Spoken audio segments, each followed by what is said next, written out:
Did a couple of Kendrick Lamar's producers off the To Pimp a Butterfly album get robbed? That's what they're saying. And this is a crazy story because there are a lot of twists and turns. It basically follows the story of a guy that was so talented that Dr. Dre started mentoring him. But for some reason, when it was time to work on Kendrick's To Pimp a Butterfly album, he signed a terrible contract, and that's why his name is nowhere in the credits, and that's why he doesn't have any ownership of the track. He's not getting paid for any of the tracks. There's more to the story, though, and I think most producers have gone through this in their careers, especially when they're desperate for money. So, for example, let me ask you this question. You're probably a producer because you're watching this video. If a producer that you collaborated on some beats with, or an A&R or some type of manager that you sent some beats to, walked up to you and handed you a couple $1,000 cash and said, hey, this is for those beats, what do you say? I fear that a lot of producers would just take the money, no questions asked, sign whatever was put in front of them because they wanted that money. And I understand sometimes you really need that money. And I've heard of these stories all the time. And then what happens next is almost always a lot of heartbreak and regret. So let's see what happened to this producer. Did he learn from this mistake? Did he continue to make music and thrive and become a superstar producer? Or did this completely ruin his career? What ends up actually happening is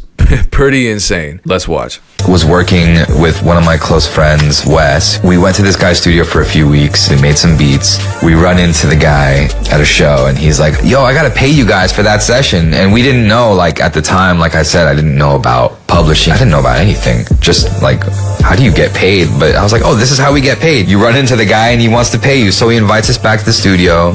He's like, this is for all the beats we made for my project. Sign this thing, and the paper said something along the lines of like, you can't collect royalties, you can't collect publishing on these songs. And I'm like, these are weird ass beats anyway. So he gave us like $2,000 cash each, and we were like, we made it. About a year later, Pimp a Butterfly comes out, and there's a song called, and then there's a song called, and I'm like, wait a second, that's us. Not even musician credit, nothing. We basically got robbed. You think they basically got robbed, Dame? Robbed isn't the word. Yeah. Like, I have very little sympathy for situations like this because information is just so available. Like, and this was not that long ago, right? The MEC. That was 2015, 2014, 2015. I had already learned about the music business at that point.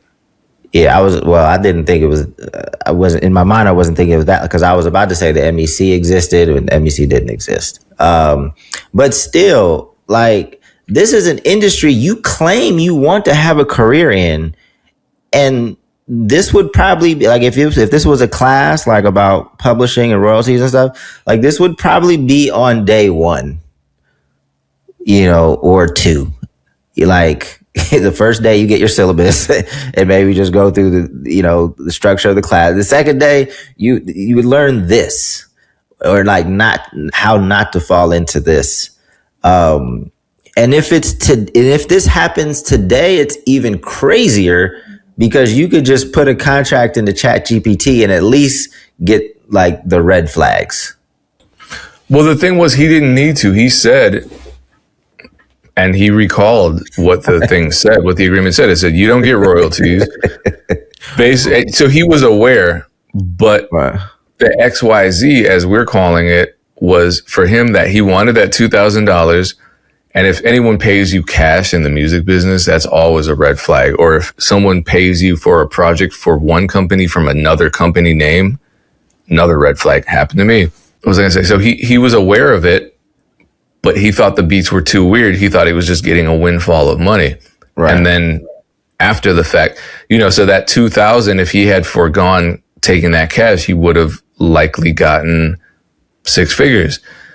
So that being said, I agree with you, Dame. I wouldn't call it being robbed at all.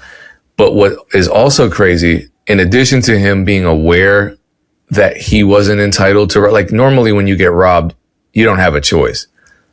Right. Like, no one hands you a contract and says, hey, so you can't call the police. You can't get your shit back. You can't tell anyone. You have to, stay here while I run through your pockets. But in the music business, there's a contract. So people claim they got robbed, and it's like, but it's right there. You could have, but again, the music business is weird. They put pressure on you. you feel a certain way about it. It's like a police interrogation. You know the cops can't ask you those damn questions without a lawyer present, but somehow you still start running your mouth. Oh, the other thing that threw me off was, so Roger is an accomplished pianist, and he was so good, is so good, but was so good at a young age. He was mentored by Dr. Dre. Actually, coincidence, we all know him, and we've covered him recently. Stat Quo introduced him to a lot of people because Stat Quo is a great talent finder. And so this was way before the Kendrick thing went down. So why didn't those lessons stick? You know what I mean? But ultimately, I don't want to go so hard on the guy about this because. But before you get into the silver lining, and I don't know, this is probably not going to make him feel any better. But no, we're being super mean. We're sorry. Your life is amazing. But it's very possible that the beat would have never been used if the person that bought it like didn't own it the way, because I'm assuming that whoever bought it, like now let's just say this person buys 10 beats and buys out all of the producers, right? Now he is super incentivized to get these beats in particular in front of Kendrick because he owns them, right? If he didn't own them the way he does, maybe he doesn't put them in front of Kendrick because then he doesn't have the same financial incentive. So I think he already had them placed with Kendrick. So it probably doesn't make you feel any better, but like, yeah, learn the bit. But anyway, let's get to the silver lining. No, I think he had, because he had what, they got 2,000 each, either total, so he had 4,000 in his pocket, or per beat per session player, because he treated them as a session player, so that would have been $8,000 cash. You're not just going to have $8,000 cash if you weren't planning this whole thing out. He planned that whole thing out. He already got the advance. That's my opinion. That's my. Okay. I think he already. Yeah. So it was a sneaky move. It was, but again, based on the ethics. Back to the crisscross conversation with Jermaine Dupri. Based on the ethics of the music business, can you just pay people as session players and then feel good about it, pat yourself on the back, and say, "Yeah, this is ethically right."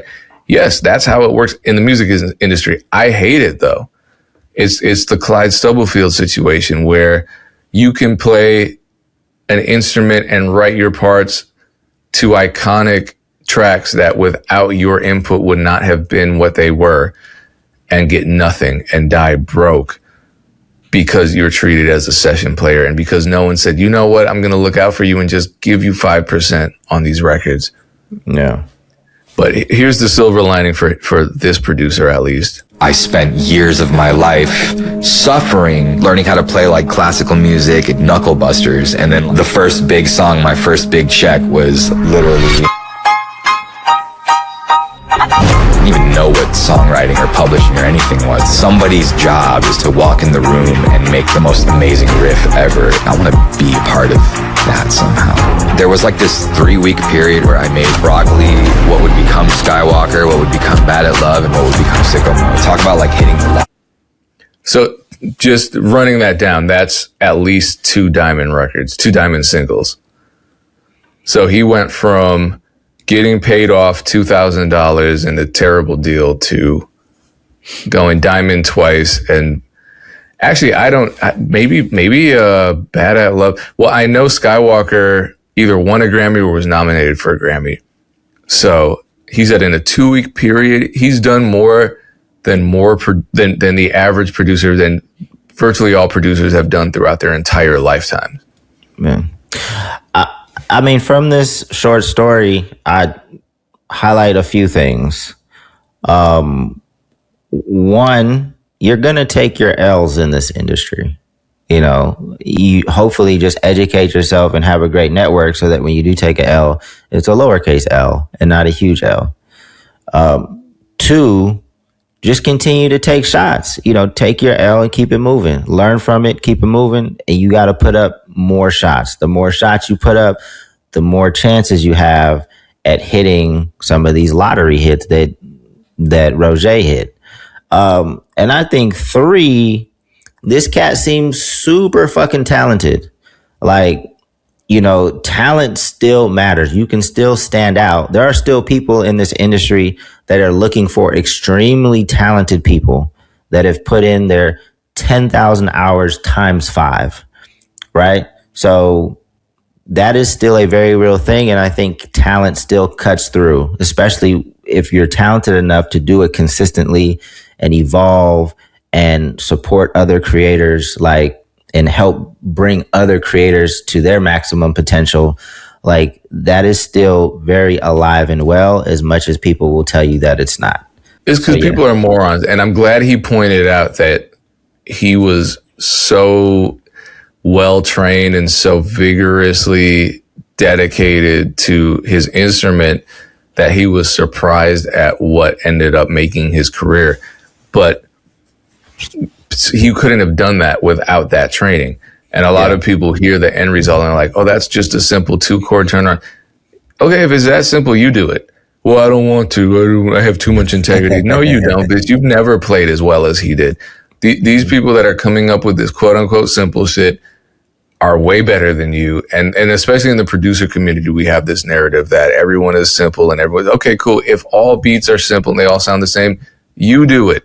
You make yourself some money. If there was an easy way for me to go diamond 3 times by just doing something stupid, I would do it, because guess what? It's not selling drugs to kids. It's not killing anybody. It's not investing in the war machine. It's not anything morally wrong. So anyone just yapping about how easy this shit is, they are just lying to make themselves better for not having succeeded. And it's, I guess my point is, there is so much talent involved in creating riffs that become hit songs, because it's not simple. It's not, the average person cannot do this. If the average person could do this, that talent would be worthless and people like him wouldn't exist. Yeah. I think that the genius is like the folks that really understand it and can do it consistently. I think when you hear one, it sounds simple. So that's why people are like, oh, that's easy. But when you start to see someone that does it multiple times and the numbers go crazy, the songs are amazing, like, that's when you're like, oh, okay, there's gotta be something to this. But no, I'm glad it worked. I had never heard of this cat before, but the other thing that I will also mention, I've never seen him take to social media in a negative way. Like, so I'm assuming that he maintains healthy relationships, maybe not with the person that gave him the $2,000. I don't know who that was, but and maybe he did vent on social media sometime. I don't know, but I didn't hear it. I didn't, come across any of that. So yeah, it seems like he seems very mature at this point. Like, just that brief segment that I watched, he seems like a professional individual. So I'm sure that lends to building healthy relationships, people actually wanting to work with him. So dope. Shout out to Roger. And I like the name. The name is dope.